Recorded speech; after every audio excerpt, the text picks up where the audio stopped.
Welcome to the 79th episode of Total Pod Mode, your weekly comedy gaming podcast. My name is Will, and I also go by Who Da Funk, and I'm joined here by my good friend, co-host, and fellow gaming enthusiast, James, aka Mr. Bames. What's going on, everyone? Coming up this episode, we've got our regular games catch-up, followed by the weekly gaming news, where we discuss release news, or perhaps lack of release news, from Sony, the troubled development and eventual release of Ubisoft's Skull and Bones, and we round off the news section with our thoughts on the potential future for tabletop games, like the hugely successful Baldur's Gate 3. But before all of that, let's crack on with the socials.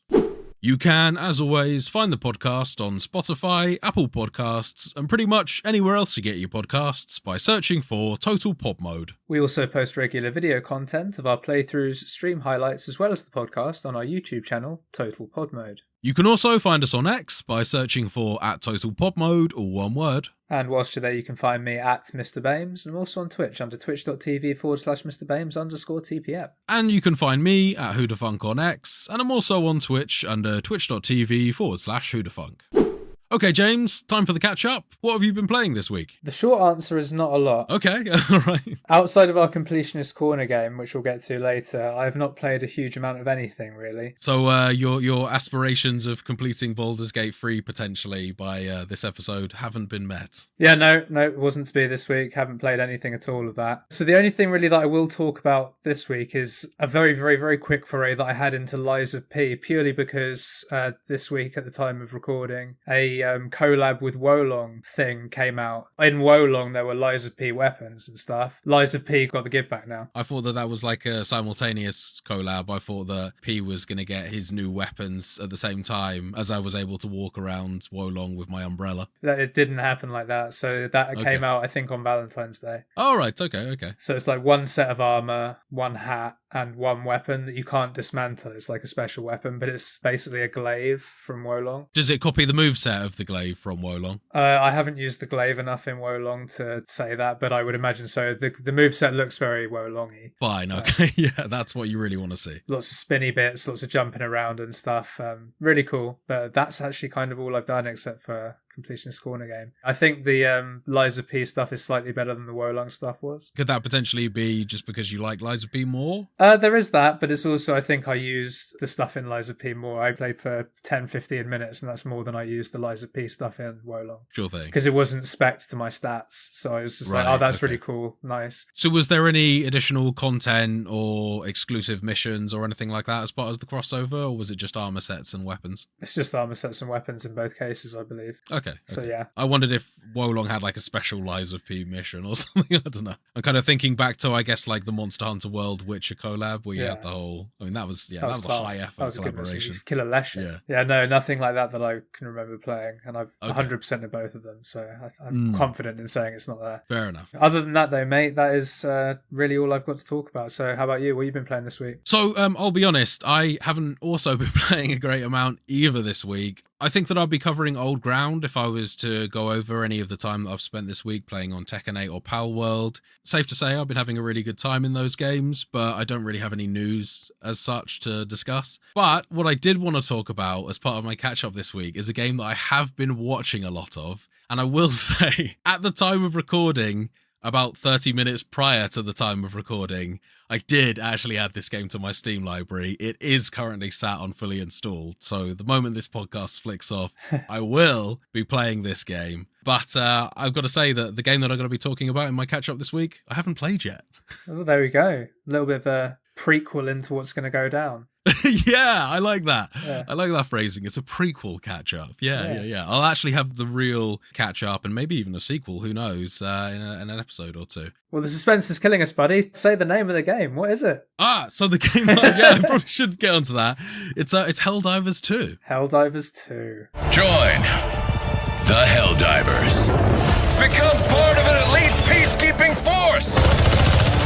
which was a game that we got a little bit of a peek at the recent Sony showcase. And it's a game that I've had my eye on for a while because I was getting very, very strong Starship Trooper vibes from this game, Right. as well as looking at the gameplay, slight Earth Defense Force vibes. Not so much in terms of the settings and the environments, but more in the fact that you appear to be a trooper working in a small squad of other troopers, going around and attacking massive amounts of what look like bug aliens, essentially. A few other enemies as well that feature in the game are kind of like necro robots fused with corpses, I guess, is kind of my impression of them. For people that are fans of like Warhammer 40k, you'll definitely be getting some sort of a similar vibe from some of the enemies that I've seen in the game. And all in all, it looks like a game that has a very simple premise. It very much, like Earth Defense Force, is just about attacking a massive amount of enemies on the screen using a huge variety of weapons and different elements of the game to achieve blowing up all the enemies that you need to in that level. Nice. There's not really much beyond that from what I gather.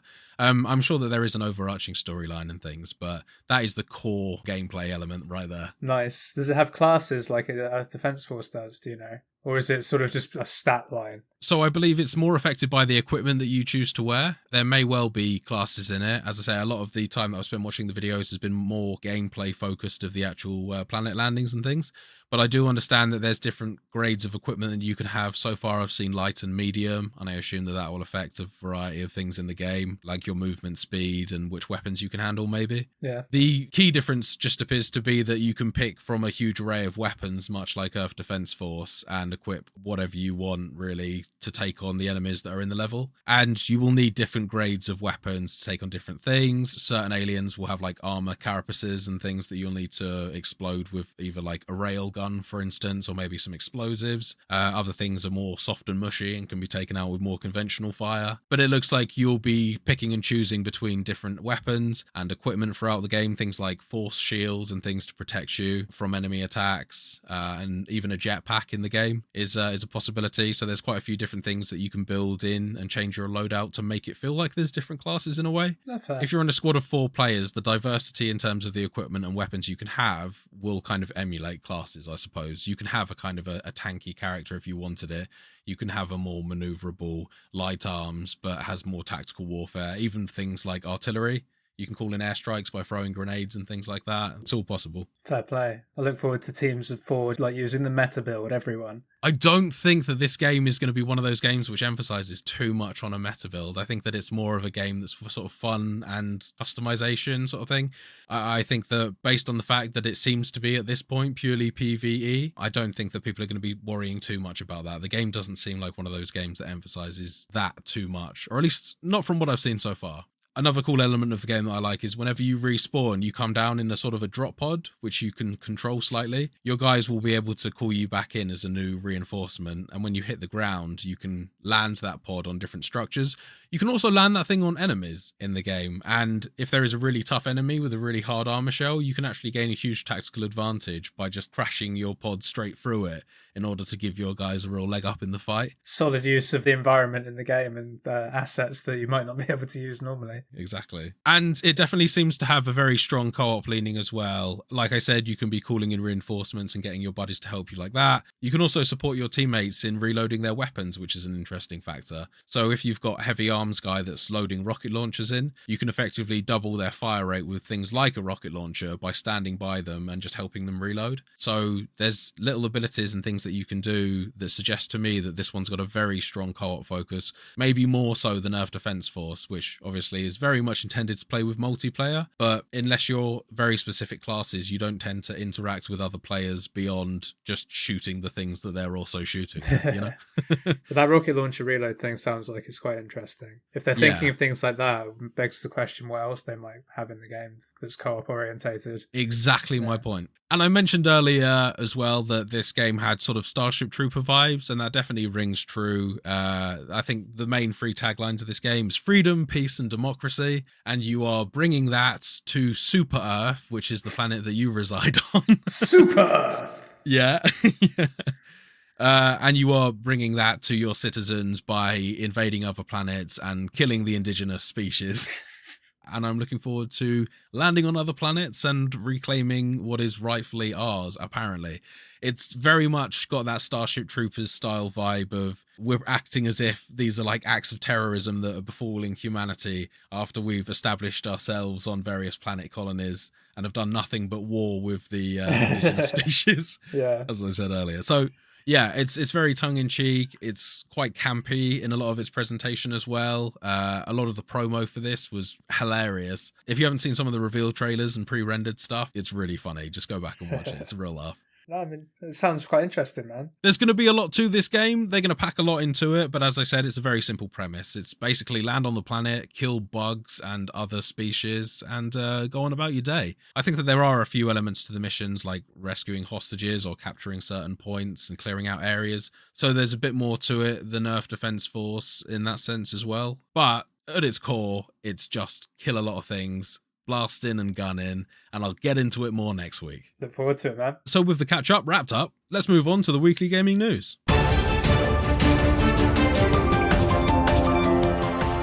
Okay, so this week our first article gathered from Game Rant and IGN. Sony has some disappointing news for PlayStation 5 gamers. Not more bad news. Bad news for fans of Sony-produced games such as God of War, Spider-Man, and The Last of Us. Sony boss Hiroki Totoki explained in a recent financial call, regarding first-party software, we aim to continue to focus on producing high-quality works and developing live service games. Boo, live service games. Yeah, was Michael Transaction in that meeting as well?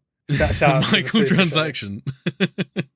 But while major projects are currently under development, we do not plan to release any new major existing franchise titles next fiscal year, like God of War Ragnarok and Marvel's Spider-Man 2.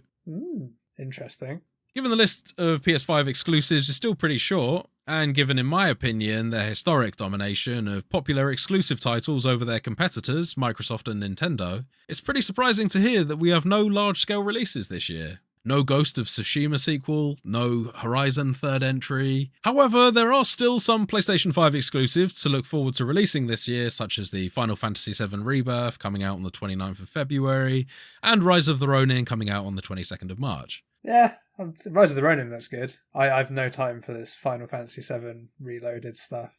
Reloaded is not the Matrix. Whatever the hell it is. Rebirth. No, I mean all of them though. Like remastered Right. is what I should probably mean. I think my main issue that I take from the Final Fantasy VII reboots is the fact that, as we've discussed at length on previous podcasts, this hasn't come as one whole thing. It's come as one very stretched out threequel, which I'm not really into. All of which cost full price as well. Yeah, exactly that. It's a big put off. It's a lot of money to invest. What I will say, though, is I really enjoyed Final Fantasy VII. I've got a lot of time for that game, and I will 100% play all three of those games at some point down the line when they actually come as a collection and it's reasonably priced. But until that day, I'm not into paying and playing the game of waiting years and years for this thing to come out. I'm going to do this one like Game of Thrones, and I'm just going to wait for the entire thing to come out and then session it over the course of like 3 months or something like that.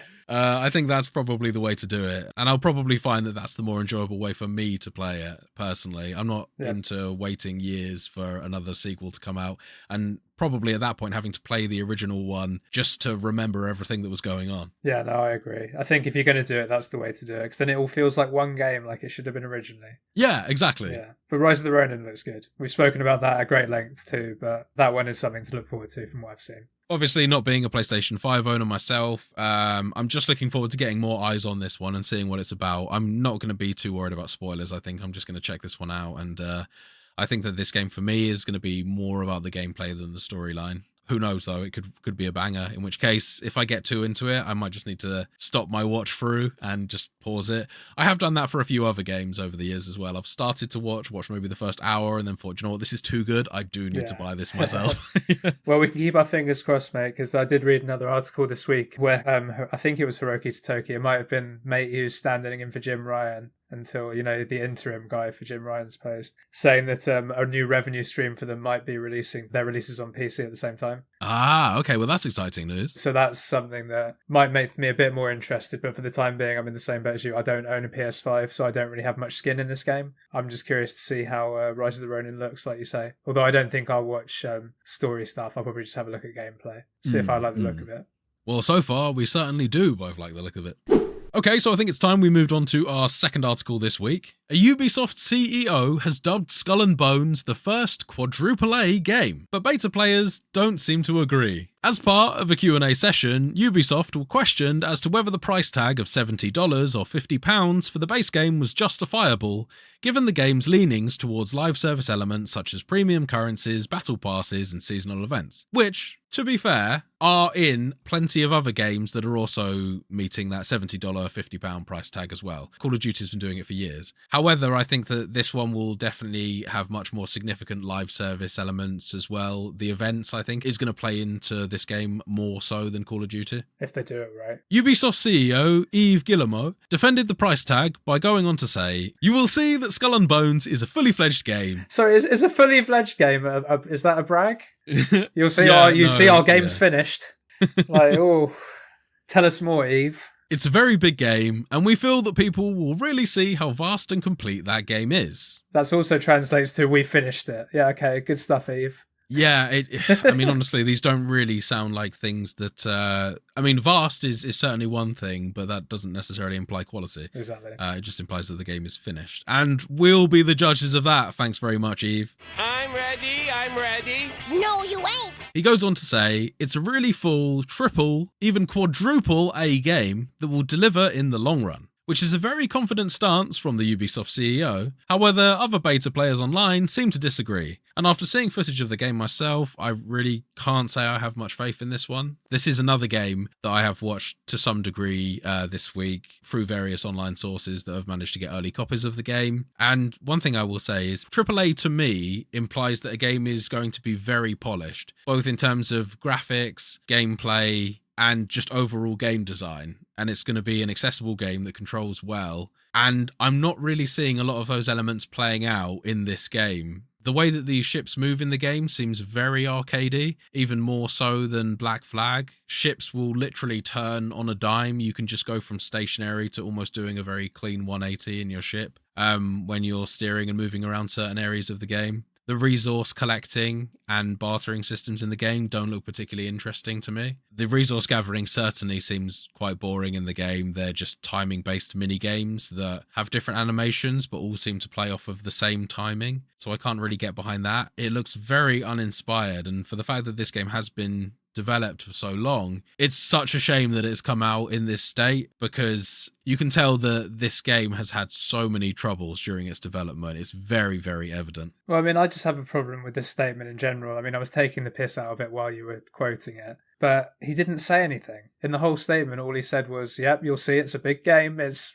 fully fledged, it's big. Did I mention it's big? It's got missions and shit you can do in it. It's a big game. It's really full. Yeah, it's like, dude, Assassin's Creed Odyssey is a big game, and I actually have a lot of time for that game, but it's not exactly a beloved classic, is it? I think that this has been picked up. This is obviously someone that's just very excited about their game, and part of me does understand that people have jumped on the fact that he said quadruple A game and wrapped it around the fact that this was a question asked around, does it justify the price tag? Well, to be honest, man, I think he's probably excited because he needs to hype it because they need a win, Ubisoft. I think that's probably more what it comes down to. They really need a win. And this is a quote taken from a CEO that got very carried away, and this is one of their big releases that they've sunk a lot of time and money into, and they really need this one to pay off. Yeah, from what you've described, it doesn't sound like it's doing a great job so far. Although, caveat, it is only in beta still. I mean, at the time of recording, it is taking a full release tomorrow, so... Oh, right? Really? Is that soon? Oh, yeah. Wow. Yeah. Okay, yeah. Okay, they ain't got much time to sort it then. Oh, man. Hey, James, man, if we would have bought the £100 edition, we would have been able to play this game back on the 13th of February. Damn. I'm gutted that I missed out on that. Do you know, like, real talk, I was actually looking forward to this game because I do like me a pirate game. But I've seen, like, from the little I've seen, it's just, I think I'll wait for it to be on sale and even then maybe give it a miss. You know what I mean? It's one of them ones at the moment. Even the mini cutscenes that appear between you doing actions look quite unpolished, especially for a game that's being labelled with a quadruple A title. I'd at least expect the short cutscenes for transitions and things to actually look really good, but they just don't. I can't speak to the cutscenes so much because I haven't seen much of that. But for me, the gameplay, I agree with you. It looks like it was designed for a game to come out in 2018, which was what this originally was meant to, right? Yeah, it really And does look stuck back in that time. I could probably accept it more if it was a £35 game. So what, $50 game? I think that's the problem with this, is the fact that it's a quadruple A game is more so because of how much money they've sunk into this thing, Yeah. I think, more than anything. I think is what that's a summary of, and that's probably not what Eve meant by that statement at all, but that certainly is what I'm taking away from this. Regardless of the price tag, people will stretch to that price tag if the game is good. Yeah. There's not like either of us have had a problem spending that amount of money on a game that's good previously. But this one, I think to stretch to this price tag for this one, even going into this knowing what you're getting, I think for a lot of people is still something they won't be willing to do. And I think that only real fans of the series, only really people that have been desperate to get into this will buy into this, and absolutely fair play to them. I don't think that this looks like a bad game. This just doesn't look like a game that is a current game made to a quadruple A title, that's for sure, which is why it's drawing, I think, a lot of kind of like snarky comments and people covering it over the news in the manner that I'm doing exactly right now. Bit of ridicule. Yeah, exactly. But I think that, wholly, if this game does turn out to be worth it, and with these live events and live service elements, if they are going to push those and actually really make good use of those in some sort of unique way, then hey, it may well justify that price tag. But it also does draw into question, if they are really going to put that as their focus, then why, like a lot of other games, haven't they just gone with a free-to-play model? Yeah, I mean, the thing is, do you trust Ubisoft with that as well? Got to ask the question. 100% not, but I think that is the question that does beg answering if you're going with a game that has these live service elements so embedded into it. Yeah, I think you hit the nail on the head earlier when you said they've spent a lot of money on this game, they need to recoup some of it. I think it's as simple as that, honestly. And the thing is even if you were to make this a free-to-play game and did have lots of currency and battle passes and weekly challenges and all that stuff, there's still no guarantee that you're making that money back. They do need baseline sales as well. Exactly. So I guess the main takeaway from this article should be, for those that are really keen to finally get their sea legs acclimatized, now is the time to do it, I guess. And be excited for my game that has content! Okay, time to move on to our third and final article of the day from PC Gamer. Hasbro has made about $90 million by letting Larian make a D&D game. Solid. Wizards of the Coast, parent company Hasbro, announced it has earned roughly $90 million through its licensing deal with Larian for Baldur's Gate 3. Hasbro has said in its full-year financial report that its overall revenues declined 15% due to a 19% drop in its consumer products segment and a 31% decline in its entertainment segment. However, the Wizards of the Coast and digital gaming segments were actually up 10%, in quotes, driven by an increase in licensed digital gaming revenue, and this is apparently partially in thanks to Baldur's Gate 3. I would suggest more than partially. Well, I did hear that the other game mentioned this was some sort of Monopoly spin-off as well that apparently is putting in the money, and honestly, I assume that that's some sort of mobile game. It wouldn't surprise me whatsoever if that's also making bank. Monopoly's dope, so yeah. But we cannot deny the excellence that is Baldur's Gate 3.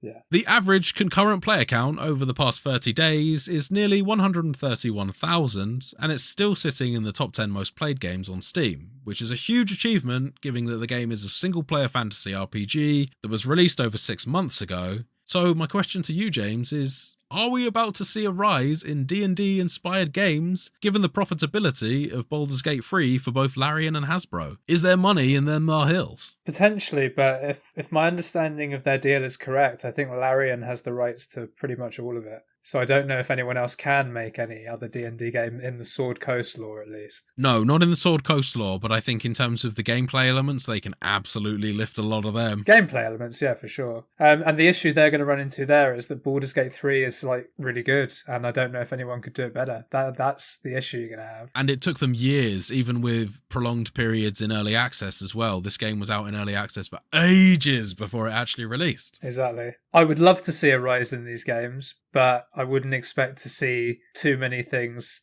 tackling Baldur's Gate 3 itself, because that is just so well done, so complex. As you say, so much was invested in it that outside of Larian making a new Neverwinter Nights, I'm hoping they do Neverwinter Nights 3 because that would be dope. But outside of that, I don't see anything coming close, unfortunately. But I'd love to see people try and prove me wrong. I really would. I think that's a very fair comment. However, I definitely can see a future where there is a sudden spike in popularity for these games, given the success of Baldur's Gate 3, in a similar way that we've seen a lot of fantasy, action-based, almost kind of Dark Souls-esque games following the release of Elden Ring. It would be cool to see, as you said, someone actually attempt to do something that rivals Baldur's Gate 3. Yeah, well, I mean, these games have been popular for quite some time, and there's always been various things. Pillars of Eternity springs to mind instantly. I don't know if they'll ever be able to compete with Baldur's Gate 3. That's the thing. Nothing has drawn as much attention as Baldur's Gate 3 so far. I do agree with you, those games are still alive and kicking in various forms, but nothing has quite reached that peak of success that Baldur's Gate 3 did. No, not for years. But hey, give it a go, someone. We'd love to see it.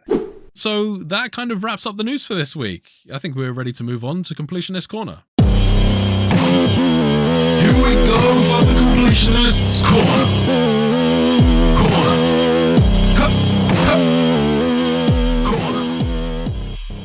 So this week, aspiring detectives James and I decided to visit the streets of LA to solve crime, bring justice to criminals, and clean up corruption by playing through Rockstar's LA Noire. The game was released back in 2011, and to my knowledge, neither of us have actually played this game at all, so we've definitely taken our sweet time getting around to picking up this one. Well, your knowledge is incorrect, good sir. Oh really? Have you actually put some time into this previously? I have played this in the past. I wouldn't say I've put some time into it. I've done 3 cases, I think. Oh fine, okay. Which ironically is Act 1 in the vanilla game. Right, okay. But I didn't remember any of it. It was years and years ago. I kind of remembered bits and bobs that we'll get into later, but other than that, I know nothing. I don't know about these, how it ends, how it even gets it going or anything like that. I just played a little bit of it. Okay.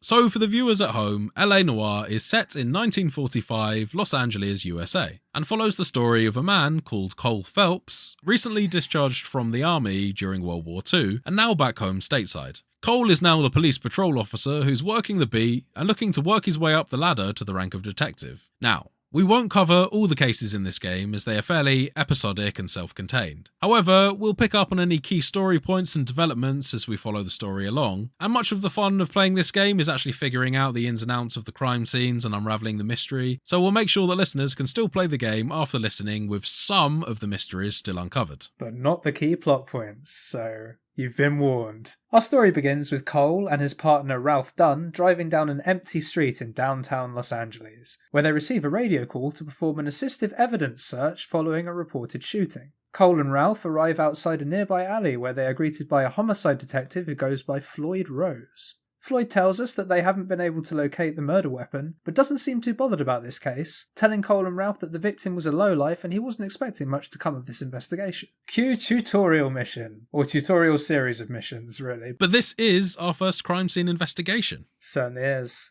And the way that this game goes about teaching us some of the key crime scene investigations is actually by using sound cues in the game, which is something that the game uses to indicate that you've either stumbled across a clue, or even in some cases during witness interrogations, you've answered a question right, or you've pressed them when you needed to. Yeah, or wrong. Yeah, absolutely.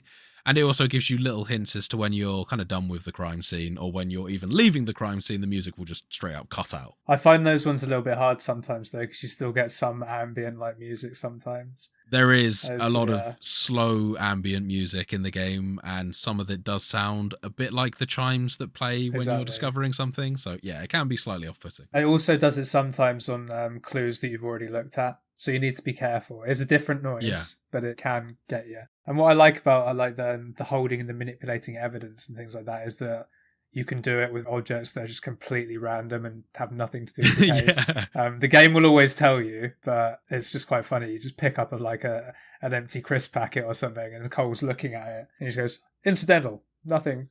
Yeah, you're just like, "No, man, this is important." Cigarette packets, random beer bottles off the ground. You can pretty much pick up most of the objects in the game and examine them. Yeah, you can also grab like dead bodies and like move their heads around sometimes. Flap their arms and shake their face. It's quite funny. And after you've discovered clues in the game, you use a little black notebook that Cole has to record things like the evidence that's been discovered, key people in the investigation, locations that you can visit, as well as questions that you can ask potential witnesses or people that you need to investigate. Very useful tool, this. It's pretty much a core part of the game, and the main way that I was using to keep track of all the various pieces of evidence and things that you find. Because in some of these cases, there can be a lot of things to keep track of and names to remember and things like that. Some of the later ones for sure, yeah. Back to the alleyway. After searching the alley, Cole is able to spot the murder weapon in the reflection of an open window, showing that the gun was discarded on the roof of a nearby building. Cole scales the building using a drain pipe and manages to recover the murder weapon, a revolver. Our partner Ralph is impressed we found the gun and is ready to call it a day. But our Cole is an overachiever, and he wants to demonstrate his initiative by pursuing the case a little further at least. Fucking nerd. Teacher's pet. He's definitely got that vibe about him. He's very tightly strung. Yeah. Our next stop is the local gun store, where Cole hopes to identify an owner of the gun using the serial number on the handle. The gun store owner is actually cooperative and allows us to check his ledger for sales, and Cole's in luck. It just so happens that a Mr. Errol Schroeder purchased the suspected murder weapon, and alongside his name is his address. Time for Cole to pay a visit to Schroeder along with our partner Ralph. On entering Schroeder's apartment, he is very confused as to why 2 LAPD officers are showing up at his door just before midnight. Cole questions Schroeder on the gun, and Schroeder attempts to find the gun, which he is sure is still inside a set of drawers. However, the gun is predictably missing. Cole and Ralph attempt to arrest Schroeder on suspicion of murder, but before they can cut him off, Schroeder punches Ralph in the stomach and initiates a fistfight with Cole. This puts Ralph straight out. Ralph does not take this punch well at all. No. He's down for the count. Yeah, Ralph's a little bit of a square. It must be his first day or something. I never really sort of pursued him as square, more just kind of like a lazy, regular beat cop. Yeah, I don't know. maybe. He was so ready to call it a day when we found the gun, Yeah. and he just spends the rest of this case complaining that Cole won't let him go home. Yeah, and then he just like has a little nap after a little tap in the stomach.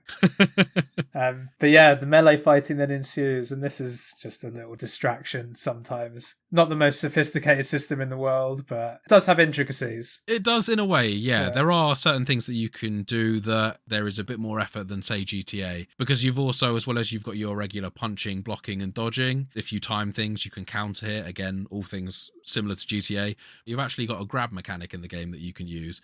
And you can use that to grab them and do moves on them, as well as grab them and throw them to the floor as well. And that is something that I've been doing quite a bit. I've been punching them a lot, and then I throw them to the floor, and you just finish them with like a little face punch as they try to get off the ground. And that tends to end these fights really quickly. Yeah. I've only been in a couple, I think, and they're always just a nice little distraction, nice bit of fun. They're not the most challenging things in the world. Cole is eventually able to incapacitate Schroeder after the pair trade a few blows. Cole begins to search Schroeder's apartment for more clues, and even finds a very suspect notebook which contains the name of the detective Floyd Rose. The very same detective who we met outside the alleyway as we started looking for the gun. Cole is keen to pursue the case even more, however our partner Ralph has finally had enough of going the extra mile and convinces Cole to stop his investigation. Cole phones the police station and hands over what he has discovered to the real detectives. Man, Ralph, such a buzzkill. Absolutely, man. Cole's not ready to give this up so easy. Exactly, we had him. And side note, given that notebook had the name of the detective in it, did we start to stumble upon a case of corruption this early in the game that was suddenly cut short by goddamn Ralph? Almost certainly. And the opening monologue of this game is the LAPD is corrupt. It's just like they're basically straight up says it. So that wouldn't surprise me.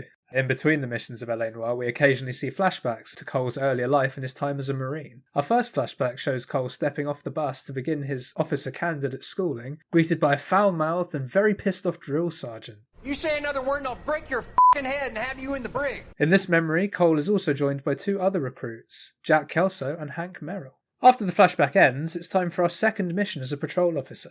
Cole and Ralph are once again cruising in their police vehicle down the streets of LA when they receive a call about a potential robbery in progress, and the pair jump into action. As Cole and Ralph pull into the vicinity, they are spotted by the robbers and a gunfight ensues. Thanks to his military training, Cole is able to easily dispatch the suspects with his trusty shotgun. Ralph is a little shook up, but Cole expresses his thanks to him for being a good partner in the shootout, which I wasn't happy with because Ralph did all. Yeah, I didn't really see Ralph during the shoot either. That cutscene seems a little incongruent with what actually happened. Yeah, I think it's meant to show that Cole is a good guy.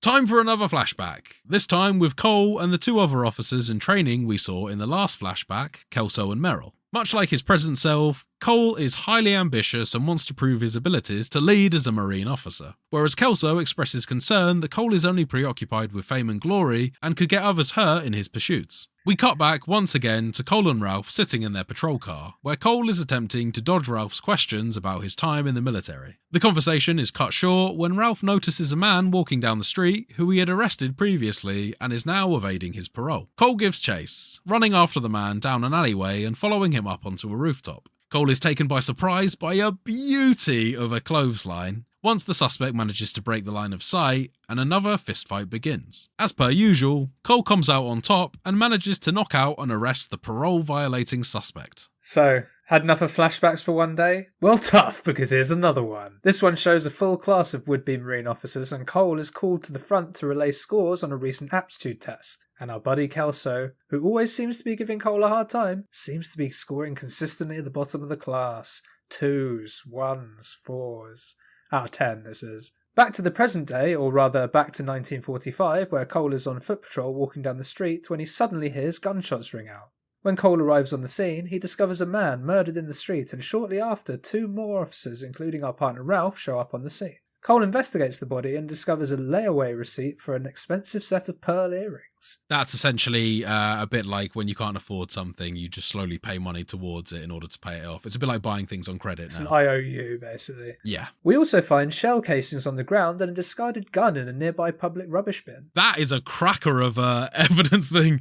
God damn, we've got a murder weapon right then and there, less than 5 meters away from the body. Amazing. Not the last time this game does this. Do you know what? I'm calling it now. This game has a twist in it where Cole is a corrupt guy and he wants to get into the police force. He started doing all of these crimes on himself, manufacturing them to happen so that he could get promoted to become a detective. He's been the bad guy all along and he's causing all of these things to happen like it's Final Destination or some shit.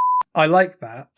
I agree with part of it. I do think it's going to end up that Cole is somehow a bad guy, but I don't think that's quite how it's going to be. But I like that a lot. We've got to admit, James, the murder weapon being just discarded just a in little a bit nearby bin is a convenient. little suspect. Yeah. A little bit convenient, right? And he's always the first one there.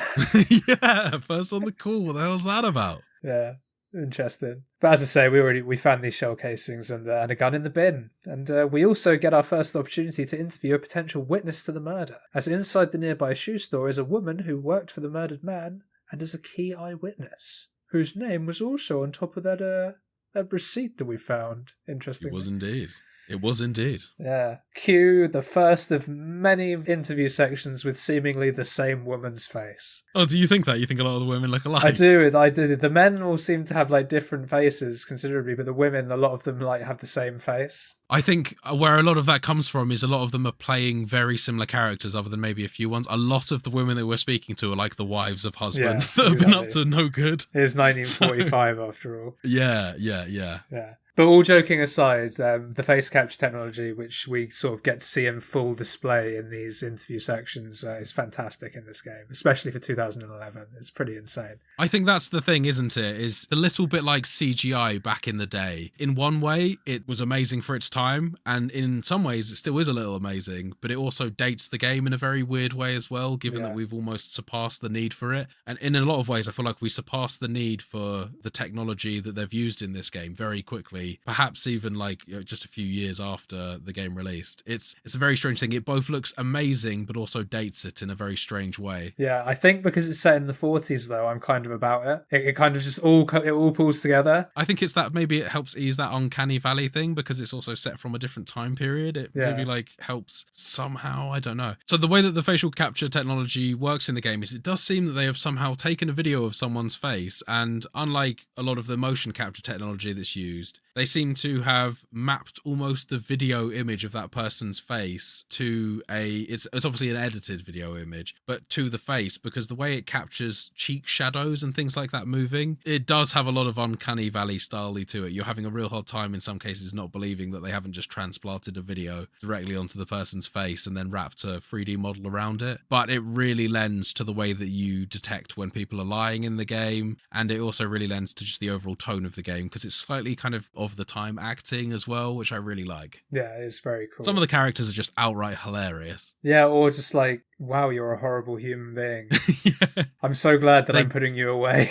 Yeah, it really gives them a chance to flesh out their characters in this. And speaking of characters, some of them are absolutely hilarious. The way that they respond to some of your questions, some of the people that you have to interview in the game are really quite funny. And I don't know whether that's intentional. Sometimes I suspect not. It's Rockstar, Some of that, though, so... Some of the facial animation stuff can be a little rough around the edges as well. So you can be interviewing someone and they will kind of go into their neutral pose after they finish speaking.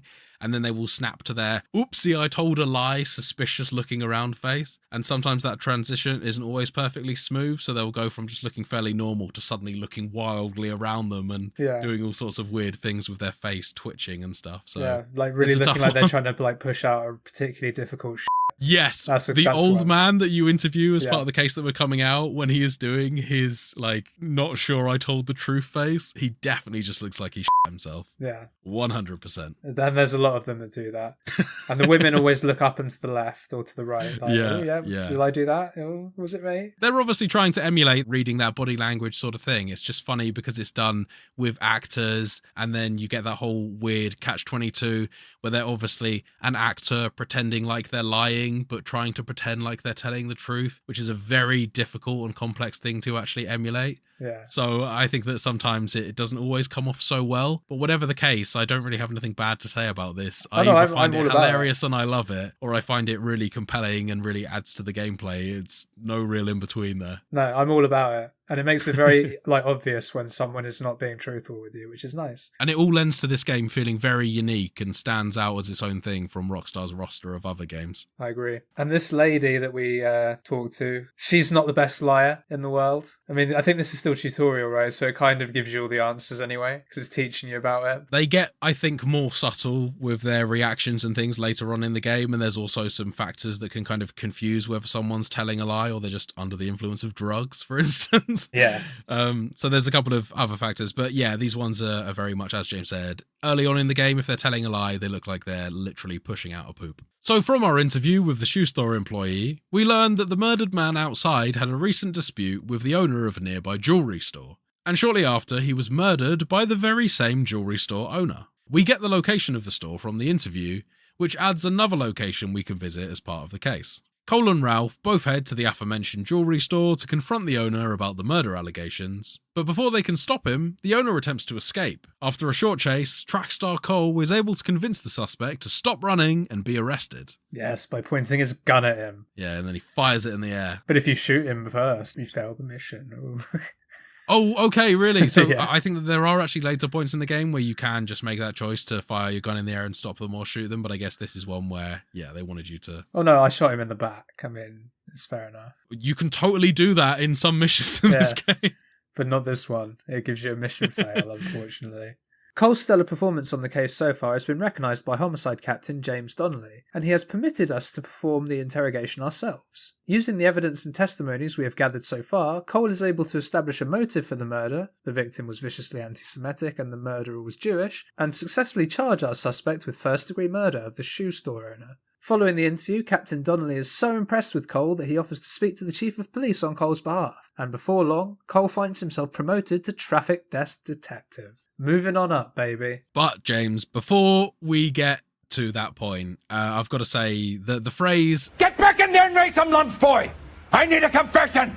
is going to be burned into my head for the rest of my life, because the confession to make is that I was very much struggling with what evidence to use on this, because at this point in the game I didn't really understand the actual difference between the three options that you get when you interrogate someone, whether you tell them the truth, you doubt it, or you accuse them of lying. For the listeners, truth is obviously you recognise that whatever you've heard is factually true. The person you're speaking to usually doesn't look like they're shitting themselves. But if they do, then it's usually either one of the two, which is doubt or lie. If it's doubt, that implies that something doesn't seem right about it. You have a strong suspicion that they are lying. However, you don't have any evidence to back that up. So in that case, you're more sort of pressuring them into a confession or trying to admit some more crucial evidence to you. Whereas if you accuse them of lying, you always need to have a piece of evidence that you've discovered from the crime scene or from speaking to someone else that you can shove in the person's face and catch them out on their lie, in which case you provoke them to give more information to you. That's the long and short of how the interrogations work, and I did not understand how that functioned in the game at that point. So I was getting screamed at by Captain James Donnelly every time I failed this thing. Eventually I was able to do it, but it was probably on my third or fourth attempt, because I think initially I went for lie and picked the wrong thing. Then I went for doubt, and then that's not right either. So then I ended up picking the going wrong thing that's impressive that you managed to do that. Because I think I just didn't understand really what I needed to do. I think there's only 3 things you can select from in this, and 2 of them are right. So you did very well to Like I said, I didn't quite get get what this game was about initially. I was struggling a little bit. After this bit concluded, I then had thoroughly learned how the rest of the game was going to play out, and I knew what I had to do from that point on. So the tutorial did its job. That's the main thing. Yeah. I mean, I just got a few fails for shooting the guy in the back when he was running away from me. I tried to shoot him in the leg to stop him. I didn't realise for See a while. if that plays out different. I'd forgotten that you have to hold your crosshair over him and wait for the bar to fill up to do it. That's right, yeah. So I was like, why is this guy not stopping? I'm shooting in the air. Because I remembered that was the thing from when I played before, but I didn't remember you had to do that. So then I shot him in the leg and got a fail. Then I shot him in the head because I was angry. Fair enough. Yeah. Now dressed in a shiny new suit, Detective Cole is working the traffic desk along with a new partner who goes by Stefan Bukowski. Love this guy. Bukowski's a joker. Yeah, he's better than our lazy Ralph cop buddy from our last Although he's missions. just as lazy. Yeah, there's a little bit of that. Yeah. I mean, that's kind of implied. He gets the piss taken out of him by some of his other detective colleagues in the briefing room. Yeah. The pair of detectives, Cole and Bukowski, are called to investigate an abandoned car which appears as if a bloody murder was committed inside of it. The inside of the car is coated in blood, however, there are no signs of a body. During the crime scene investigation, we discover a wallet belonging to the apparent victim, a man by the name of Adrian Black, as well as a receipt for the purchase of a live pig made out to someone known as Frank Morgan. First things first, we interview the reporting witness, but despite our best efforts, he doesn't seem to know anything and can't really contribute to the investigation. Our next stop is to drop by the home of our missing/murdered man, where we find and interview his wife. So, at this point in the game, the interrogation plays out much similar to the previous one that we did with the shoe store owner. There's three options of truth, doubt, or lie, but we get introduced to another factor in the game called intuition, which is a type of currency in the game that you can earn by either questioning people correctly, finding various landmarks in the game that you can drive past, completing side missions, and various other good detective acts. Yeah, so what that does is it gives you experience and you get a rank up, and each time you rank up, you get an intuition point. And sometimes you get some other bonuses as well, like unlocking some cars or something like New that. New outfits. Hell yeah. Absolutely, yeah. You can get a nice few fancy detective suits in this game. That is very nice. I think I've got 7 so far. And you can use intuition in the game in a number of ways. You can either use it in the middle of a crime scene investigation to highlight every clue that you need to find in the game, which can be useful for people who maybe want to skip past picking up 100 random beer bottles in the crime scene, and you can just get straight to finding the clues that you need to. I prefer typically to not use it on that unless it's just a massive crime scene and I want to make sure that I've got everything. But I typically have been using my intuition points as part of my interrogations, where you can do a kind of Who Wants to Be a Millionaire style Ask the Audience, which makes use of the Rockstar Social Club plug-in to the game and will actually take player scores and assign you 30% of players pick this option, 40% of players pick this option, blah, blah, blah, that sort of thing. You can also do a 50-50 style where you like remove one of the options. Exactly. Yeah. So, few different ways you can use it, all of them quite interesting. I've used it occasionally here and there. I think at least once in a crime scene and at least a good handful of times in some of my later interrogations, trying to decide whether I should be accusing them of lying or just doubting them. What about you, James? I've only used it 4 times and it was for the achievement. I think you have to use 4 intuition points with a single witness. Oh, wow. Okay. Yeah. Right. Fair enough. So someone I had asked 4 questions to, I just did it. Yeah, I was going to say that would kind of be tough to do if you didn't really know what you were doing, because you could quite easily just find someone that you don't have that many questions for. It's good to pick someone who's like in the early stages of the quest who you think's going to be key. So I think I did it on, we haven't got to the quest yet, but we're going to talk about a case where there's a young female involved in it who's in hospital at a certain point. I did it on her because I knew that I'd be asking her a lot of questions, basically. Right. Yeah, that's a good opportunity to use it, yeah. But other than that, I have not used it a single time. I really like the Russian roulette of it. I like the pressure builds up and you're like, I know that this could go wrong, but I'm just going to go for it. And so far it's been going well for me. I don't think I've got a single one wrong yet. But early days. From our interview with the wife, we discovered that the victim was apparently cheating on her and was making regular trips up to Seattle to see his mistress. We also discover a lead via a matchbox which takes us to a bar that the suspected victim frequents. In the bar, we talk to a man who is a friend of the victim, none other than Frank Morgan, the man whose name showed up on the receipt for a live pig we found at the crime scene. Using the receipt as evidence to force a confession, Cole ascertains that Frank Morgan had purchased a live pig to help our missing man look like he had been attacked, so that he could disappear to be with his mistress in Seattle. We also learn that our missing man is currently holed up in Frank Morgan's apartment, waiting for money to arrive before he leaves town. At this point, Cole can choose to either let Frank Morgan go or arrest him for conspiring with his friend and faking his death. I arrested him. I'm not going to lie to you. Did you? My Cole's going to be a hard ass. Yeah, fair Bit enough. of a prick. You're doing your paragon. You're not cutting him any slack. No, it's the other way around. I'm being just so self-centered. It's just like, I'm Cole Phelps. I'm going to arrest you because I can. Fair I'm enough. being quite violent as well. Yeah, I kind of got for that from the fact that you shot a man in the leg and then later on in the head as he tried to run away. It kind of implied that. How about you, man? What did you do? Did you let him go? I actually let this guy go. Not for any particular reason. I guess I just wanted to see whether he might show up later on, I guess. I don't know. Yeah, we'll see. If he shows up for you and doesn't for me, then that'll be quite interesting. Hey, on the other side of things, he could well show up for you if we ever find ourselves, I don't know, going to the police jail or something. Yeah. Maybe he shows up either way in different scenarios. Who knows? Cole and partner Bukowski then head to Frank's apartment to confront the missing man and take him in. On our way there, we also receive a radio call from the department's technical services confirming that the blood inside the car was definitely not of human origin and is almost certainly the blood of the poor piggy that Morgan bought. Cole arrives at the apartment and we find our missing man, but before we can cuff him, another short chase ensues before Bukowski manages to stop the suspect at gunpoint and we arrest him for conspiracy and fraud. Case closed. They put you in jail right away.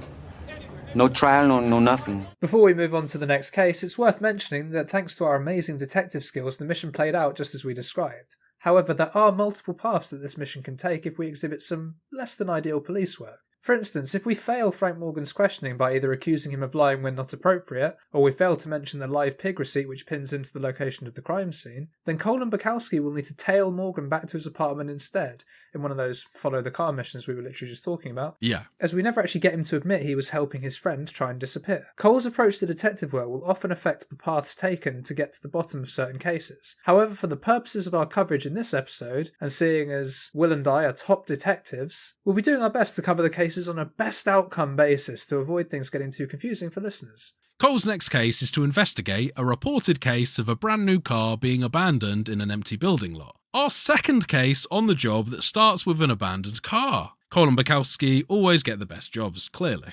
The partners arrive on scene and take a look at the car, which is in good condition other than a missing couple of front wheels and the license plate. The car is also missing one of its decorative Argentinian flags sitting on the hood of the vehicle, and there's an opportunity to interview a witness in this case, an elderly man called Oswald, who apparently saw the car being dumped. And this is the elderly guy we mentioned earlier that looks like he's taking a shit every time he lies to us. Which is pretty much every single question, everything he says. He's quite deceptive. He's very cagey, this old guy. Busybody. Grumpy old man. But very busybody, yeah. A proper sort of like a fence peeker, window watcher. But before speaking to the old man, Cole can go ahead and find a few clues on the scene. Things such as a combination wrench, which is property of a car garage called Dewey Bros, which was probably used to remove the wheels on the abandoned car. And we also find a vehicle registration slip confirming that the car was registered to an Argentinian consulate. The witness we mentioned earlier, old man Oswald, tells us he saw 3 Hispanic men stripping the abandoned car in the middle of the night. Oswald hollered at the 3 men, causing them to scatter and drive off. If Cole presses Oswald, he will also reveal he got nosy and had a look round the car, finding a notebook which he had been keeping quiet about until Cole started tightening the figurative screws. A look at the notebook shows it's full of male names along with notes such as nice eyelashes, good-natured. One entry even has a phone number.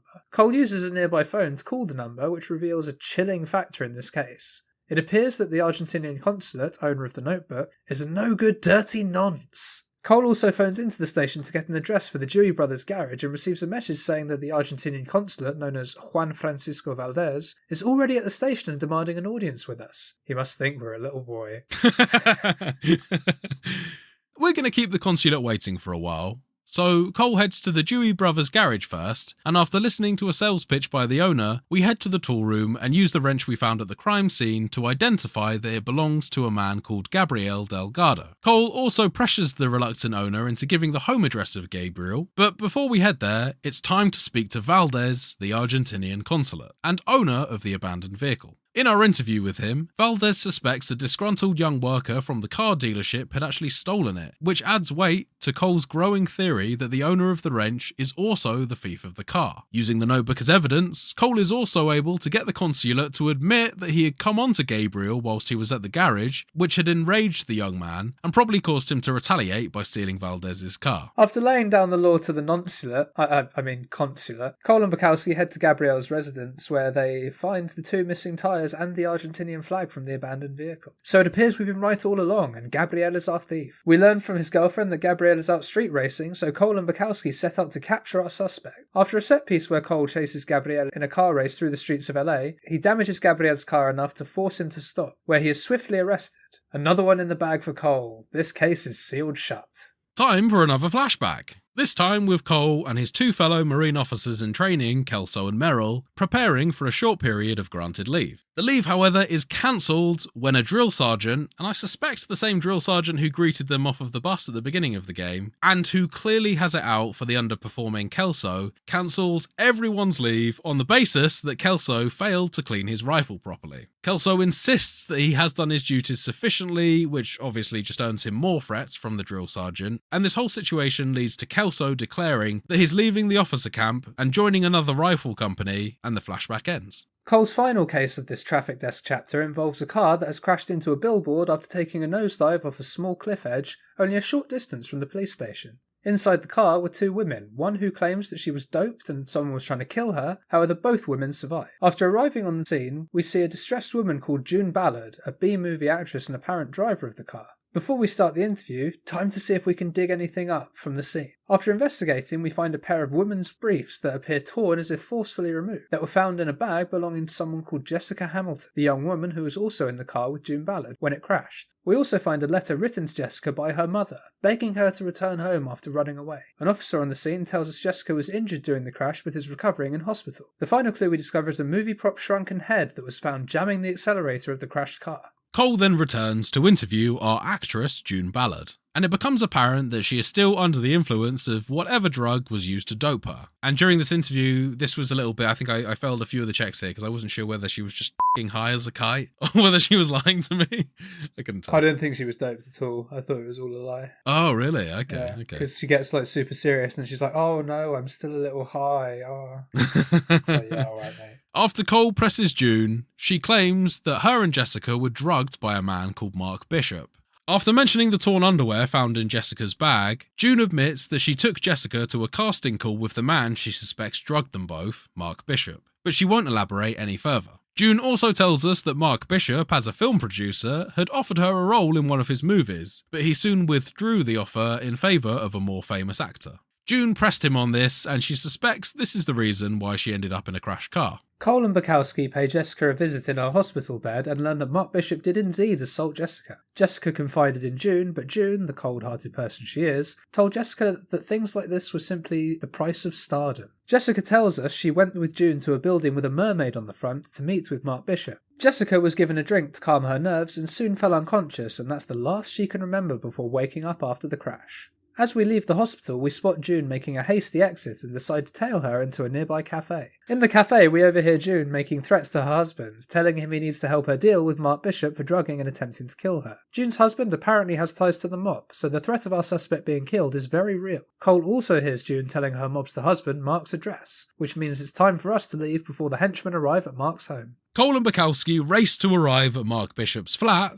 but we're too late and two henchmen have already arrived and are searching for Mark. Side note, you can actually arrive late to this and the henchmen have already been and gone and you just deal with Mark's distressed wife. It's not what happened when I played through this game, but I was watching some clips of how things can play out and that is one of the things that can happen. That's what happened with mine too. I don't recall there being anyone. Really? You didn't have a little fist fight with two henchmen, no? Maybe you didn't head there like immediately, because that's what I did. I just made like a beeline for it. No, I think I went somewhere first. There was somewhere else I could go first. I couldn't remember where it is. So in my case, after another fist fight, Cole and Bukowski throw the two men in the back of a police van and decide to investigate Mark's home. Searching for evidence, Cole discovers a picture of two men, one being Mark Bishop, and we later learn that the other man is called Marlon Hopgood. And both men are standing outside Marlon's movie prop shop. In the background, we see a mermaid, which matches Jessica's description of the location she was brought to before being drugged and assaulted. We still haven't established a proper motive for Mark attempting to kill June and Jessica, so Cole and Bukowski set off to the Silver Screen prop store to have a word with Mr. Hopgood to see if he can help provide some much-needed answers. At the prop store, we also learn that Mr. Hopgood, on the odd occasion, holds auditions in the back of the store. As Cole investigates, he finds a bottle of pills that match the description of the doping drug given to Jessica and June. We also find a workbench that was used to manufacture the shrunken head that was used to wedge the accelerator of the car in the crash. As if the evidence wasn't damning enough, Cole also notices a suspicious one-way mirror that leads us to the discovery of a secret room with a camera on the other side. Cole returns to interview Hopgood, the owner of the prop shop. And through our interrogation, we learn that June Ballard had Hopgood record Mark Bishop assaulting Jessica, and June kept a copy of the film. The reason for this was because June was going to blackmail Bishop after he withdrew her movie offer. Bishop, however, was enraged when he discovered that he had been recorded in the act, and this caused him to attempt the murder of June and Jessica. We also learn that Mark Bishop is hiding out at an old movie set somewhere in town. And just as we're about to arrest Hopgood for his part in this heinous crime, we're stopped by a shady vice detective called Roy Earl, who we've seen around the station a couple times before. Roy tells us that Hopgood has been acting as an important vice informer, and despite Hopgood's clear involvement in this sordid affair, Cole can't bring him in for some sweet, sweet justice. As we leave the studio, Cole and Bukowski run into two more unsavoury characters who are working for June Ballard's husband. They're trying to find Mark Bishop before Cole can arrest him, but Cole warns the two mobsters to stay away and that Mark Bishop will be brought into custody. The two men clearly don't like Cole's response because as we pull away, they give chase and try to murder Cole and his partner. Cole manages to lose the pursuers and heads to the movie set where Bishop is supposedly hiding. Cole chases Mark through the set as it begins to collapse and fall to pieces around them. Cole eventually corners Bishop on the roof of the set just as a large group of mobsters show up on the floor below, obviously out for Bishop's blood. Cole shoots his way out of the situation, taking down several mob men and manages to protect Bishop until backup arrives. They'd previously made a deal whereby I'll show you the way out if you just protect me for a little bit. In return for being our prisoner, he wouldn't die. Yeah, pretty much. Pretty fair trade. Exactly, makes sense. But eventually backup arrives, the day is saved, mobsters are all dead, and another job well done for Cole Phelps. And Bukowski. Can't forget Bukowski. Yeah, I kind of did forget Bukowski. I mean, Cole was, let's be honest, really pulling the weight on a lot of these missions. Yeah, but Bukowski's got a cool gangster name. Yeah, it is. Yeah. It's true. It's true. I think it's a Polish name, actually. But Yeah, it's probably meant to be Bukowski. Yeah, I think so. So, at this point in the game, the captain of the LAPD traffic department comes directly to the scene to tell Phelps that his exemplary crime-solving skills have earned him a promotion to the homicide desk. What mysteries will Cole uncover when he turns his attention to homicide cases? Will we get to learn more about Cole's past life as a Marine officer? You'll have to wait for the next episode to find out, because that's where we're going to leave things for this week. So, James, how are you finding the game so far? So far, so good, yeah. I'm enjoying it. It's interesting. I do like a good murder mystery, so the cases have been quite fun. I feel like they've been relatively predictable so far, so I'm hoping there's a bit more complexity as the game goes on, but the reactions of some of the people are funny, so even if you sort of know what's going on, it's just funny, like making people squirm. Yeah, good game. I'm enjoying it. How about you, man? Yeah, I'm very much enjoying this one as well. As a lot of the positive comments I've mentioned earlier on in this game, I'm just finding the game very enjoyable, very varied, despite the fact that a lot of the key mechanics in the game are repeated from mission to mission. The cases make them feel very different. It also feels like each one of these cases has a different set piece, particularly the last one that we covered, crashing around the movie set as it kind of implodes on itself. Just really enjoyed each case and found them all entertaining in their own way. And yeah, thumbs up so far. And with our agreement that we're having a great time in this game so far, I do think it's time to close off Completionist Corner this week, and with that, round off the episode. So before we close, it's time one last time for the socials. You can, as always, find the podcast on Spotify, Apple Podcasts, and pretty much anywhere else you get your podcasts by searching for Total Pod Mode. We also post regular video content of our playthroughs, stream highlights, as well as the podcast on our YouTube channel, Total Pod Mode. You can also find us on X by searching for @TotalPodMode, all one word. And whilst you're there, you can find me at Mr. Bames, and I'm also on Twitch under twitch.tv/MrBames_TPM. And you can find me at Whodafunk on X, and I'm also on Twitch under twitch.tv/Whodafunk. So thanks everyone for listening this far into the episode. We hope you've had an enjoyable listen, and we'll catch you all next week. Until then, goodbye everyone.